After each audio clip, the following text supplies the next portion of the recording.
अच्छी और सच्ची खबरों की शुरुआत करते हैं। आम बजट 2022 कुल 1 घंटा 31 मिनट बोलते हुए वित्त मंत्री निर्मला सीतारमण ने वित्त वर्ष 2022-23 का आम बजट पेश किया। टैक्स स्लैब जिसका इंतजार मिडिल क्लास वर्ग कर रहा था, उसमें फिलहाल कोई बदलाव नहीं किया गया है। किसान सम्मान निधि भी नहीं बढ़ी है और न ही महिलाओं के लिए कोई विशेष घोषणा हुई। लेकिन इसके बावजूद बजट बेहद खास है। खास इसलिए है क्योंकि इसमें कई नई योजनाओं का ऐलान किया गया है। कोरोना काल में कमजोर हुई अर्थव्यवस्था को बूस्टर डोज दिया गया है और साथ ही भविष्य के भारत के लिए मजबूत कदम उठाए गए हैं। कई फैसले ऐसे हैं जो पहली बार लिए गए हैं। क्रिप्टो करेंसी को पहली बार टैक्स के दायरे में लाकर उसे वैधता दी गई है। तो देश भर के डाक खानों को बैंकिंग सेक्टर से जोड़ने का बड़ा फैसला लिया गया है। इन फैसलों का असर क्या होगा ये हम आपको बताएंगे। बजट में गुड न्यूज़ क्या है ये भी आपको समझाएंगे। बजट में ई फैक्टर क्यों और कैसे प्रभावी रहा है, पहले आज के बजट की खासियत देख लीजिए, फिर इन सब बिंदुओं पर बात करेंगे।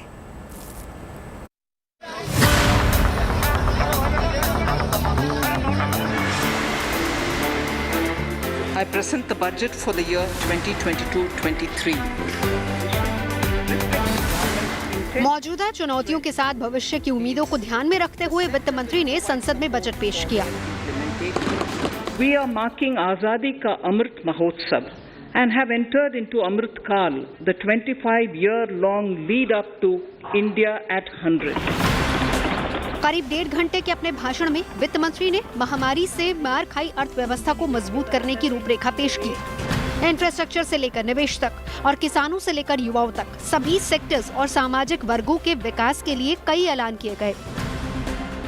ये बजट मोर इंफ्रास्ट्रक्चर, मोर इन्वेस्टमेंट, मोर ग्रोथ और मोर जॉब्स की नई संभावनाओं से भरा हुआ है।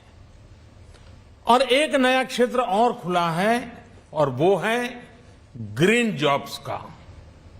ये बजट तत्कालीन आवश्यकताओं का भी समाधान करता है और देश के युवाओं के उज्जवल भविष्य को भी सुनिश्चित करता है।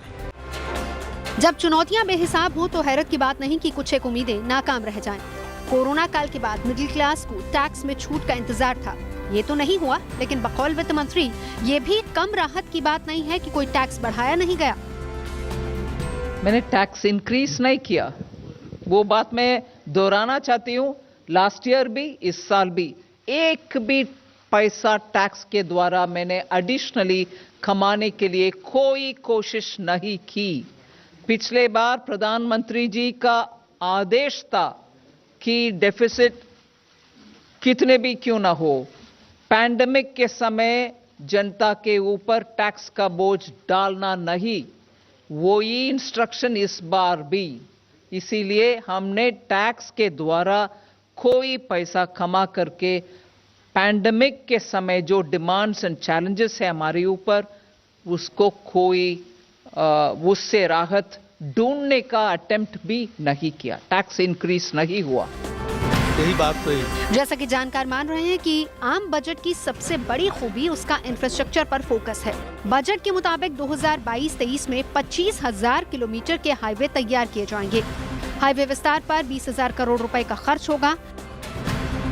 8 नए रोपवे बनाए जाएंगे। अगले 3 वर्षों में 400 वंदे भारत ट्रेनें चलाई जाएंगी और 100 पीएम गति शक्ति कार्गो टर्मिनल्स भी तैयार होंगे। कहने की जरूरत नहीं कि इंफ्रास्ट्रक्चर पर होने वाला ये खर्चा अर्थव्यवस्था को नई ऊंचाई देगा और लगे हाथ रोजगार में भी नए अवसर पैदा करेगा। सरकार का लक्ष्य 60 लाख रोजगार तैयार करने का है। इंफ्रास्ट्रक्चर में जब इस साल 5.5 लाख करोड़ का खर्च हम उठा रहे हैं, वो 34% या उससे थोड़ा कम पिछले साल से कंपेयर करते हुए। और इस साल आने वाले साल के लिए जो बजट आज पेश किए, उसमें 5.5 लाख करोड़ 7.5 लाख करोड़ तक पब्लिक इन्वेस्टमेंट, मतलब कैपिटल एक्सपेंडिचर हम बढ़ावा दे रहे हैं उतना अमाउंट तक। उससे तुरंत जॉब्स के ऊपर पॉजिटिव असर पड़ेगा, क्योंकि जब खर्च उठा रहे हैं हम एसेट क्रिएशन के लिए, रोड्स बनाने के लिए, एयरपोर्ट्स के लिए, सी पोर्ट्स के लिए, इनलैंड वाटरवेज के लिए, ये सब काम करने के लिए जो रोजगार पैदा होता है, आवश्यक है, उससे जॉब्स इंक्रीज ही होगा। बजट में बड़ा फोकस किसानों पर भी है। हालांकि प्रधानमंत्री किसान सम्मान निधि में बढ़ोतरी नहीं की गई, लेकिन वित्त मंत्री ने किसानों के लिए कई बड़े ऐलान किए। एमएसपी का 2.37 लाख करोड़ सीधे किसानों के खाते में जाएगा। नाबार्ड के जरिए एग्रीकल्चर स्टार्टअप्स की फाइनेंसिंग होगी। गंगा के किनारे 5 किलोमीटर के दायरे में ऑर्गेनिक खेती पर फोकस होगा। बजट में जहां कॉर्पोरेट को सहूलियतें और कारोबारियों को मदद दी गई है, वहीं गरीब तबके का भी ख्याल रखा गया है। 48,000 करोड़ रुपए के बजट से गरीबों के लिए 80 लाख घर बनाए जाएंगे। नल से जल योजना के लिए 60,000 करोड़ रुपए दिए जाएंगे। इस योजना का मकसद 2024 तक गाँव में सभी घरों तक साफ और पर्याप्त पानी पहुँचाना है। Bureau report, good news today. अब बजट आ गया है। अब इसके बाद सबसे ज्यादा बहस हो रही है कि मिडिल क्लास को राहत नहीं मिली। सुनिए इसी पर वित्त मंत्री ने क्या जवाब रखा। सिनिकली अगर देना है तो मैं बोलूंगी हाँ, टैक्स बड़ा नहीं है इसीलिए राहत है। नहीं, I am not saying that. There are times when you can give, there are times when it will have to wait a bit longer. So I am sorry it didn't happen, but बहुत सारे जो middle class का हुआ वो भी middle class के खाते पे डालिए ना। Middle class across the board. मैं बजट में जो उपयोग की लाइन वो आपको पढ़ना चाहती हूं। It's not one particular segment. किसान में मिडिल क्लास नहीं है, एमएसएमई में मिडिल क्लास नहीं है, अफोर्डेबल होम्स में मिडिल क्लास नहीं है। उन सब को राहत दिलाया नहीं है। बजट की एबीसीडी तो हम आपको बता ही रहे हैं, लेकिन आपके लिए बजट का ई समझना ज्यादा जरूरी है, क्योंकि इस आम बजट में सबसे ज्यादा फोकस ई पर है। ई यानी इलेक्ट्रिक। चलिए हम आपको एक एक करके बताते हैं कि बजट में ई का इम्पैक्ट कितना है। बजट में सबसे बड़ा ऐलान ये हुआ है कि जल्दी ही ई पासपोर्ट बनाए जाएंगे। ये रेगुलर पासपोर्ट का डिजिटल रूप होगा। इसमें इलेक्ट्रॉनिक चिप लगी होगी जिसमें पासपोर्ट होल्डर की तमाम जानकारियां मौजूद रहेंगी। इससे धोखाधड़ी से तो छुटकारा मिलेगा। इमिग्रेशन के लिए लगने वाली लंबी कतारों से भी यात्रियों को राहत मिल जाएगी। अमेरिका, ब्रिटेन और जर्मनी जैसे देशों में ई पासपोर्ट का इस्तेमाल पहले से ही हो रहा है। आम बजट में वित्त मंत्री ने ई यानी इलेक्ट्रिक वाहनों के लिए इंफ्रास्ट्रक्चर पर भी जोर दिया है। सरकार जल्दी ही बैटरी स्वैपिंग पॉलिसी लेकर आएगी। बैटरी स्वैपिंग सुविधा का फायदा ये होगा कि इलेक्ट्रिक व्हीकल में बैटरी चार्जिंग की समस्या खत्म हो जाएगी, यानी कोई भी अपनी डिस्चार्ज बैटरी के बदले फुल चार्ज बैटरी ले सकता है। वित्त मंत्री ने अपने भाषण में कहा कि सरकार ई व्हीकल्स के विकास के लिए स्पेशल मोबिलिटी जोन बनाएगी। आपको बता दें कि भारत ने 2030 तक निजी कारों के लिए 30% ईवी को बिक्री, वाणिज्य वाहनों के लिए 70%, बसों के लिए 40% और दोपहिया तिपहिया वाहनों के लिए 80% ईवी का लक्ष्य रखा है। बजट में ई फैक्टर से जुड़ा एक और अहम ऐलान किया गया है। सरकार देश के 1.5 लाख डाकघरों को बैंकिंग सेक्टर से जोड़ने जा रही है। इन सभी डाकघरों को नेट बैंकिंग से जोड़ा जाएगा।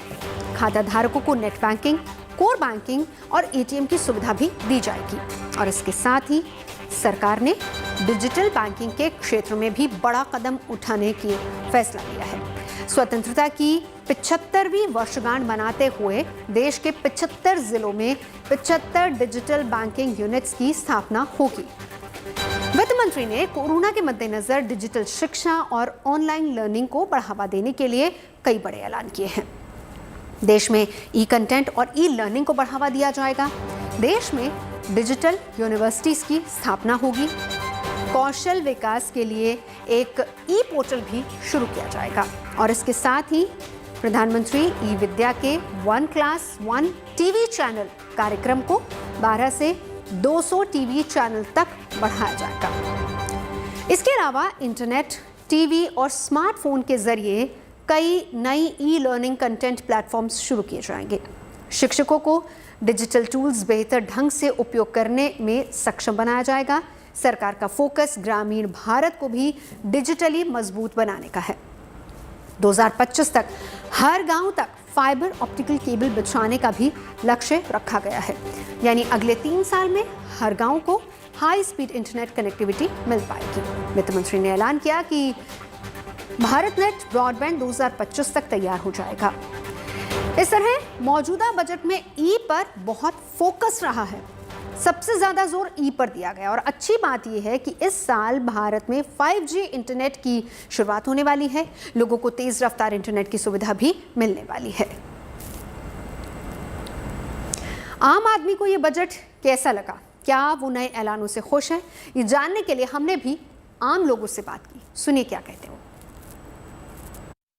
आज वित्त मंत्री निर्मला सीतारमण ने पेश कर दिया है। उसके बाद में कहीं पर उत्साह देखा जा रहा है तो कहीं थोड़ी मायूसी भी है। उसी का हालचाल लेने के लिए मेरे साथ में यहाँ पर अमित जी और उनका परिवार मौजूद है। सबसे पहले मैं अमित जी के पास ही जाती हूँ क्योंकि वो एक लघु व्यापारी हैं। तो ऐसे में सर से जान लेते हैं कि उनके बिजनेस के लिए कितना फ़ायदेमंद ये रहा है बजट और उन्हें कितनी उम्मीदें थी। I will say it's a good budget for motivation है नए बंदों को स्टार्टअप में आने के लिए और मैन्युफैक्चरिंग में घुसने के लिए। बट अभी मिक्स फीलिंग है कि हमारे लिए अच्छा है या बुरा है। डिजिटलाइजेशन से जो भी उन्होंने स्टेप्स बोले हैं, एजुकेशन, हेल्थ केयर, वो शायद फ़ायदा पहुंचाएंगे अगर एग्जीक्यूट हो पाए प्रॉपर्ली। ई विद्या के चैनल्स उन्होंने पहले 12 थे अब 200 कर दिए, तो वो रूरल एरिया के बच्चों के लिए अच्छा है।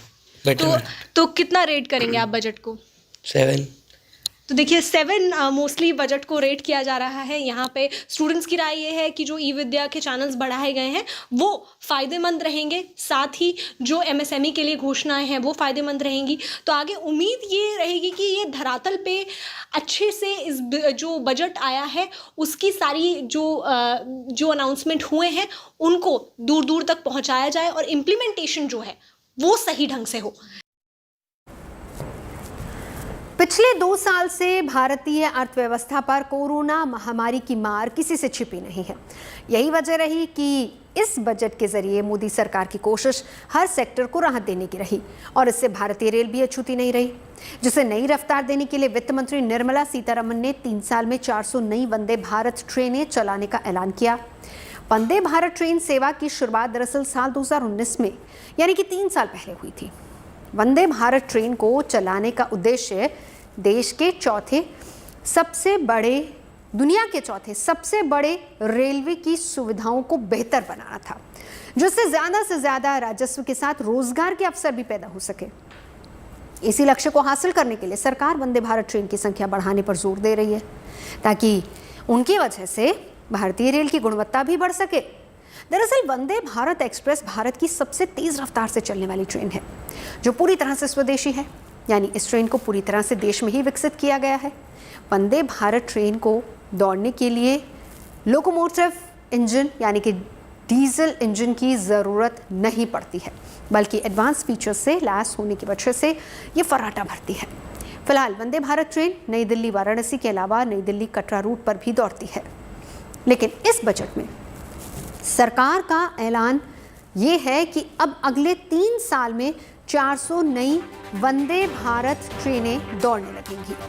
प्रधानमंत्री गति शक्ति योजना के तहत ही नई वंदे भारत ट्रेनों को जमीन पर उतारा जाएगा। मौजूदा समय में अगर बात की जाए तो सिर्फ 2 रूट्स पर ही चलने वाली इस ट्रेन के लिए देश के दूसरे हिस्सों में भी ज़्यादा सुरक्षित और क्षमता वाली पटरियों का नेटवर्क तैयार किया जा रहा है। इस बार नया रेल नेटवर्क तैयार होने के बाद 400 नई ट्रेनें चलने लगेंगी, जिससे देश के ज़्यादातर इलाकों में रहने वाले लोगों को बेहतर सुविधा वाली यात्रा करने का मौका मिल सकेगा। क्योंकि वंदे भारत ट्रेन में मौजूदा किसी भी ट्रेन से ज़्यादा सुविधाएं मिलती हैं, जो यात्रियों के सफ़र को बेहद आरामदायक और मनोरंजक बना देती हैं। एक बुलेट ट्रेन की डिज़ाइन वाले वंदे भारत एक्सप्रेस में 16 एयर कंडीशन कोच यानी कि वातानुकूल डिब्बे होते हैं। जिसमें एक समय में 1128 यात्री सफर कर सकते हैं। बेहद आधुनिक वंदे भारत ट्रेन के दरवाजे मेट्रो की तरह ही स्वचालित होते हैं, यानी एक तय समय पर खुलते हैं और फिर बंद होते हैं। और मेट्रो की ही तरह वंदे भारत ट्रेन में दोनों तरफ इंजन भी लगा होता है। वंदे भारत ट्रेन में सफर करने वाले यात्रियों को सफर के दौरान वाईफाई की सुविधा भी मिलती है। इसके साथ ही यात्रियों को खाना भी मुहैया करवाया जाता है, जिसकी कीमत किराए में ही शामिल होती है। इसके अलावा वंदे भारत ट्रेन की सीटें दूसरी किसी भी ट्रेन से ज़्यादा आरामदायक हैं। एक कोच से दूसरे कोच में जाने के लिए दरवाजों का आकार भी दूसरी ट्रेनों की तुलना में बड़ा है, ताकि सफ़र के दौरान अगर यात्री इधर उधर भी जाना चाहें तो उन्हें किसी तरह की कोई परेशानी न आए। तो ऐसे में साफ है कि वित्त मंत्री की तरफ से 2022-23 बजट में वंदे भारत ट्रेनों की संख्या बढ़ाने के ऐलान का मकसद भारतीय रेल में बेहतर सुविधाएं मुहैया करवाना है, ताकि हर दिन ट्रेन के सफ़र करने वाले 2 करोड़ 20 लाख भारतीयों के सफ़र की गुणवत्ता बढ़ सके। एक तरह से सरकार वंदे भारत ट्रेनों की संख्या बढ़ाकर भारतीय रेल सेवाओं को भी बेहतर बनाना चाह रही है। गति शक्ति के अंदर जो रेलवे के अंदर इन्वेस्टमेंट हो रही है और अभी 100 स्टेशनों के ऊपर, प्लेटफॉर्म के ऊपर स्पेशल काम किया जाएगा कि जो उस एरिया का जो प्रोडक्ट सामान है उसको बना के और वहाँ से सेल करने में और ट्रांसपोर्ट करने को आसान कर दिया जाएगा। वहाँ पे जो उसको सामान रखने का, उसको स्टोर करने का और ट्रांसपोर्ट करने का इंफ्रास्ट्रक्चर बनाया जाएगा। इससे हमारी पूरी इंडस्ट्री को फ़ायदा होगा, क्योंकि एग्रीकल्चरल इंडस्ट्री बहुत ग्रो कर रही है। और इसी पर हम जान लेते हैं कि मुंबई की जनता क्या सोचती है आज के इस बजट पर, खास तौर पर रेल बजट पर। और ट्रेन्स के हिसाब से तो सर बहुत अच्छा, जो नया जो इलेक्ट्रिक जो ट्रेन्स में भी एक रुपये वाला किया है, नया ट्रेन्स में किया है। बट एज पे जो सर बजट के हिसाब से मिडिल क्लास के हिसाब से जरा जो सैलरीज कटिंग में डिडक्शन था वो थोड़ा नहीं हो पाया है। ये आम बजट निकला है, पब्लिक के लिए ठीक है, लेकिन कुछ दिनों के बाद से जो ऑयल, गैस, इन चीज़ों की रेट बढ़ेगी, और जब रेट बढ़ेगा तो ट्रांसपोर्टेशन बढ़ेगा वापस, और ट्रांसपोर्टेशन बढ़ेगा तो महंगाई बढ़ेगी। जो आम लोग है ना, अभी आम लोग तो ग्राउंड रूट पे है ना, उनको उतना फायदा होगा कि नहीं ये तो अभी आने वाला वक्त ही बताएगा। यहीं से आगे बढ़ते हैं। आम लोगों को फायदा होगा या नहीं होगा ये वक्त बताएगा। जाहिर सी बात है कि आज के बजट के बाद हर शख्स यही बात कह रहा है। तो देश की वित्त मंत्री निर्मला सीतारमण ने साल 2022-23 का आम बजट पेश किया, तो आम जनता को उम्मीद जगी थी कि आम बजट में उनके लिए बहुत कुछ खास होने वाला है। आम आदमी को जेब पर बढ़ते बोझ से थोड़ी राहत मिलेगी। इस साल के बजट में क्या सस्ता हुआ, क्या महंगा हुआ, हम आपको इस विस्तार से समझाते हैं। कोरोना महामारी की तीसरी लहर के बीच सरकार ने इस बजट में कुछ प्रोडक्ट्स पर इंपोर्ट ड्यूटी बढ़ाई है, जिससे कुछ प्रोडक्ट्स महंगे हो गए हैं, तो वहीं कुछ प्रोडक्ट्स पर सरकार ने इंपोर्ट ड्यूटी को घटा दिया है, जिससे वो प्रोडक्ट्स सस्ते हो गए हैं। सबसे पहले आम जनता की सबसे बड़ी ज़रूरत बन चुके मोबाइल फ़ोन की बात कर लेते हैं। Mobile phone chargers, mobile phone camera, lens, transformer की डोमेस्टिक मैन्युफैक्चरिंग को बढ़ावा देने के लिए कस्टम ड्यूटी में कंसेशन देने की घोषणा की गई है। और अगर ऐसा होता है तो मोबाइल पार्ट्स के रास्ते के सस्ते होने से मोबाइल के दाम भी कम हो जाएंगे, और ऐसी उम्मीद जताई जा रही है, जिससे आम जनता को बहुत हद तक राहत मिल सकती है। अब वहीं महंगी होने वाली चीज़ों का जिक्र भी कर लेते हैं। तो बारिश में भीगने से बचाने वाली छतरियाँ महंगी हो गई हैं। सरकार ने छाते पर ड्यूटी बढ़ाकर 20% कर दी है, यानी इंपोर्टेड छाते महंगे हो जाएंगे। इसके अलावा सरकार ने ज्वेलरी इंडस्ट्री को बढ़ावा देने के लिए कट और पॉलिश डायमंड के साथ रत्नों पर कस्टम ड्यूटी को 5% कर दिया है। फिलहाल सरकार 7.5% ड्यूटी लेती है। तो वहीं सिंपली सून डायमंड पर अब कोई कस्टम ड्यूटी नहीं लगेगी। जहां एक तरफ डायमंड ज्वेलरी सस्ती होगी, तो वहीं दूसरी तरफ आर्टिफिशियल गहने महंगे हो जाएंगे। दरअसल सरकार ने बजट में अंडर वैल्यू आर्टिफिशियल गहनों पर इंपोर्ट ड्यूटी अब 400 रुपये प्रति किलोग्राम कर दी है, और ऐसे में आने वाले वक्त में गहने महंगे हो सकते हैं। वहीं लेदर यानी कि चमड़ा सस्ता हो जाएगा, तो वहीं आम आदमी को मकान बनवाने में राहत मिलने वाली है। स्टील रॉड सस्ता होगा, जिससे इंफ्रास्ट्रक्चर को भी रफ्तार मिलेगी। सीधे शब्दों में अगर हम कहें तो इससे घर बनाने के काम में आने वाले रॉड ड्रिल्स की कीमतें कम होने वाली हैं। सरकार ने बजट में वेरिएबल और ड्यूरेबल के घरेलू उद्योग को बढ़ावा देने के लिए कस्टम ड्यूटी का एक स्ट्रक्चर बनाने की बात कही है। इससे चीन और विदेशों से आयात होने वाले हेडफोन्स, ईयरफोन्स महंगे होंगे। वहीं कपड़ों के भी दाम कुछ कम हो सकते हैं और जूते चप्पल भी सस्ते हो सकते हैं। कैपिटल गुड्स थोड़े महंगे हो जाएंगे। विदेशों से आने वाली मशीनें सस्ती हो जाएंगी। बजट में नॉन ब्लेंडेड पेट्रोल डीजल पर 2 रुपए एक्स्ट्रा एक्साइज ड्यूटी लगाने का ऐलान किया गया, यानी कि वो एक्साइज ड्यूटी पेट्रोल पर अभी 27.90 रुपए प्रति लीटर है, 27 रुपए 90 पैसे प्रति लीटर है और इस हिसाब से वसूली जाती है, जो बढ़कर 29 रुपए 90 पैसे हो जाएगी, जिसे सरकार 1 अक्टूबर 2022 से लागू करेगी। सस्ते महंगे के साथ जो नाम जुड़ा हुआ है वो है इंपोर्ट ड्यूटी का भी। इंपोर्ट ड्यूटी कम होती है तो चीज़ें सस्ती होती हैं, और अगर इंपोर्ट ड्यूटी बढ़ती है, जाहिर सी बात है कि महंगाई बढ़ती है, चीज़ें महंगी हो जाती हैं। लेकिन सवाल यहाँ पर यह है कि आखिर इंपोर्ट ड्यूटी है क्या, इसे समझना बहुत ज़रूरी है। इस बजट में जो सरकार ने टैक्स है जिसे किसी दूसरे देश से आने वाले सामान पर वसूला जाता है।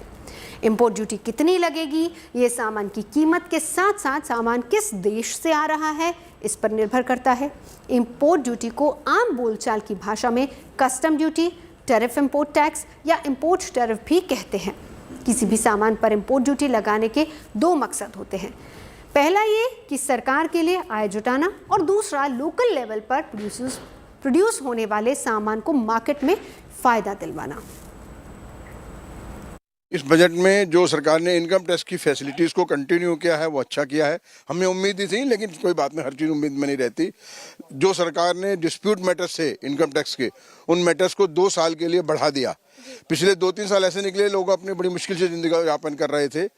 अब जो नौकरी के लिए नए सुविधाएं बनाई हैं, नौकरी बढ़ेंगी, उससे उम्मीद लोगों को बहुत ज़्यादा थी।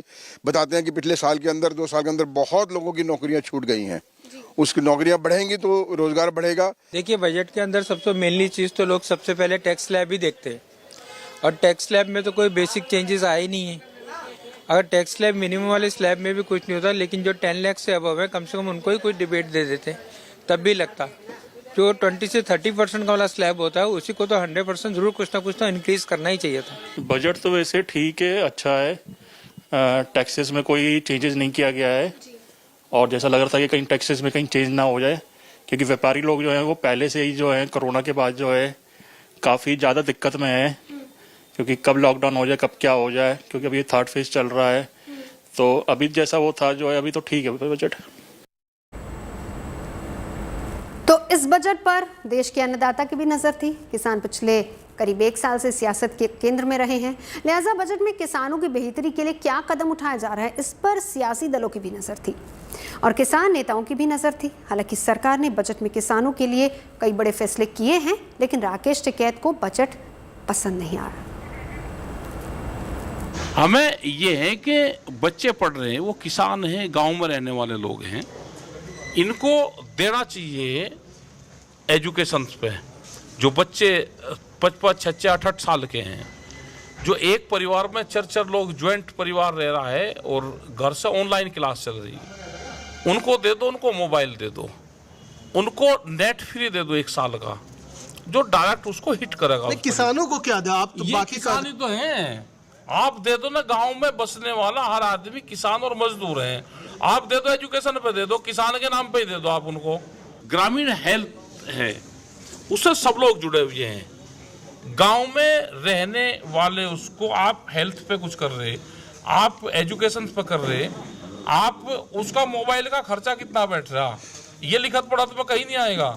लेकिन अगर 4 बच्चे पढ़ने वाले हैं तो 4 को मोबाइल चाहिए। हमें ये है। ये तो बात हुई बजट की, लेकिन उत्तर प्रदेश चुनावों में छोटे दलों की भूमिका क्या है और इस बार क्या वो निर्णायक साबित हो सकते हैं, समझाएंगे आपको इस ब्रेक के बाद। देखते रहिए अच्छी खबर सच्ची खबर।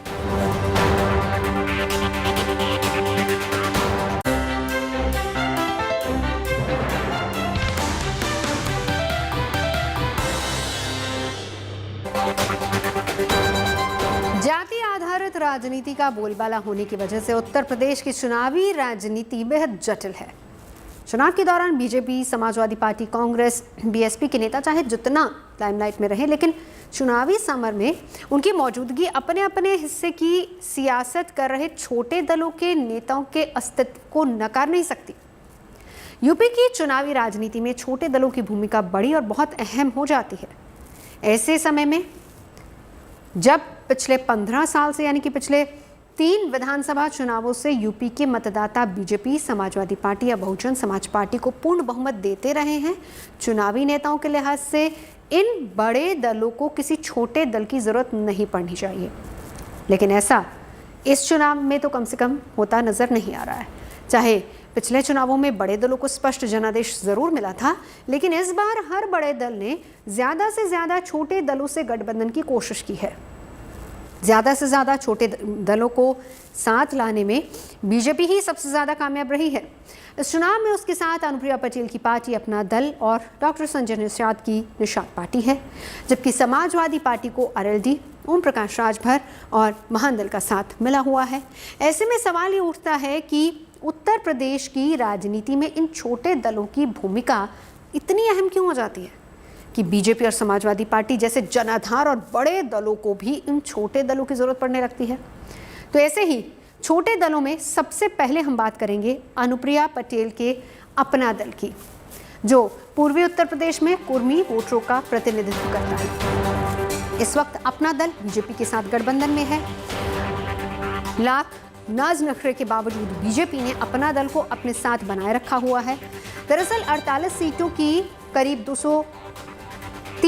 48 जिलों की करीब 203 सीटों पर कुर्मी जाति का अच्छा खासा प्रभाव है। अपना दल के मुताबिक पूर्वांचल और बुंदेलखंड के 32 जिलों की करीब 76 सीटों पर कुर्मी और उसकी उपजातियों की संख्या 1 लाख से लेकर 2 लाख तक है, जो चुनाव में किसी भी बड़े सियासी दल का खेल बना या फिर बिगाड़ सकते हैं। बीजेपी की दूसरी सहयोगी निषाद पार्टी किसी भी राज्य की तरह यूपी में भी नदियों के किनारे बसने वाला ये समुदाय चुनावी गणित के लिहाज से बहुत खास है, क्योंकि राज्य की कुल आबादी में निषाद समुदाय की करीब 5% हिस्सेदारी है और माना यह जाता है कि पूर्वांचल के करीब 60 विधानसभा सीटों पर निषाद समाज का प्रभाव है।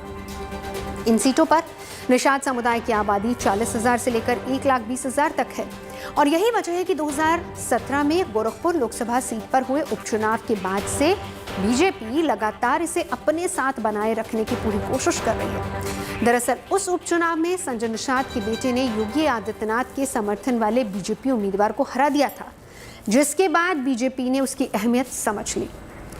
सिर्फ यही नहीं, बल्कि समाजवादी पार्टी को भी छोटे दलों का महत्व समझ में आता है और यही वजह है कि उनकी तरफ से इस चुनाव में जयंत चौधरी के नेतृत्व वाले आरएलडी और ओम प्रकाश राजभर की सुहेलदेव भारतीय समाज पार्टी को साथ लाने में कोई कोर कसर नहीं बाकी छोड़ी गई। अब दोनों दलों को साथ लाने की वजह को बारीकी से भी समझते हैं। सबसे पहले हम बात करेंगे राष्ट्रीय लोकदल की। जाटों की राजनीति करने वाली इस पार्टी का प्रभाव पश्चिमी उत्तर प्रदेश में है, जहां पर पहले दौर का चुनाव होना है 10 फरवरी को। पिछले 2 विधानसभा और 2 लोकसभा चुनावों में बुरी तरह से मात खाए आरएलडी का असर जाटों के प्रभाव वाली 136 सीटों पर है, जिनमें मेरठ है, सहारनपुर है, मुरादाबाद है, बरेली, आगरा, अलीगढ़ मंडल की सीटें शामिल हैं। पिछले विधानसभा चुनाव में सिर्फ 1 सीट जीतने वाली आरएलडी को 48% जाटों ने वोट दिया था और इस बार चुनाव के पहले समाजवादी पार्टी के साथ इसका गठबंधन है। आरएलडी के साथ मिलकर समाजवादी पार्टी चुनाव में उतर रही है और साथ ही साथ जाटों और मुसलमानों को दोबारा एक साथ लाने की कोशिश हो रही है। साल 2013 के मुजफ्फरनगर दंगों के बाद राजनीतिक तौर पर एक दूसरे से लोग दूर हो गए थे। आरएलडी के बाद अब हम बात समाजवादी पार्टी की दूसरी सहयोगी यानी कि सुहेलदेव भारतीय समाज पार्टी की करते हैं। इसका नेतृत्व ओपी राजभर करते हैं। साल 2002 में अस्तित्व में आई सुहेलदेव भारतीय समाज पार्टी का प्रभाव पूर्वी उत्तर प्रदेश की लगभग 2 दर्जन सीटों पर माना जाता है। साल 2017 के चुनावों में बीजेपी के साथ गठबंधन राजभर की पार्टी ने 4 सीटें हासिल की थी।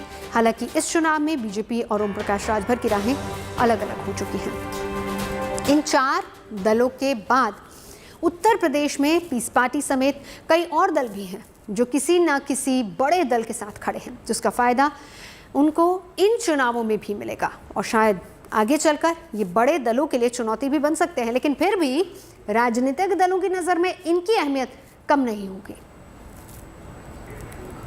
तो यूपी में छोटे दलों की अपनी जरूरत होती है, उसके जो बॉस होते हैं जिन्हें सुप्रीमो कहते हैं, उनकी अपनी आइडियोलॉजी होती है। आइडियोलॉजी अपनी जाति तक ही सीमित होती है, उनका कोई विचार नहीं होता है, वो कोई कमिटमेंट समाज के प्रति लेके नहीं चलते हैं। उनकी सिर्फ एक इच्छा होती है कि किसी तरह उनके रहते उनका बेटा एस्टेब्लिश हो जाए, वो एस्टेब्लिश हो जाए, किसी बड़े दल से समझौता हो जाए। और वो हमेशा इस बात की कोशिश करते रहते हैं कि किसी बड़े दल से समझौता करके कैसे वो अपनी हैसियत बढ़ा लेते हैं। निषाद पार्टी की पूरी पॉलिटिक्स सिर्फ निषाद तक सीमित है और अपने बेटे को एस्टेब्लिश करना है, खुद उन्हें एस्टेब्लिश होना है, पूरे परिवार को एस्टेब्लिश करना है। हाँ, ये जरूर है कि इसके लिए वो अपने निषादों के वोटों को कंसोलिडेट करके उसके लीडर बन जाते हैं। जैसे राजभर है, राजभर को भी क्या करना है, अपनी पार्टी खड़ी करना है। अपनी पार्टी खड़ी करके राजभरों की बात करके अपने पूरे परिवार को पॉलिटिकली एस्टेब्लिश करना है। पीस पार्टी इसीलिए आई थी, वो सिर्फ मुसलमानों की बात करती थी। ओवैसी हैं, वो सिर्फ मुसलमानों की बात करते हैं। तो खबरें सच्ची होनी चाहिए, अच्छी खुद ब खुद लगती है। Navjot Randhawa signing off. आप सुनते रहिए गुड न्यूज टुडे।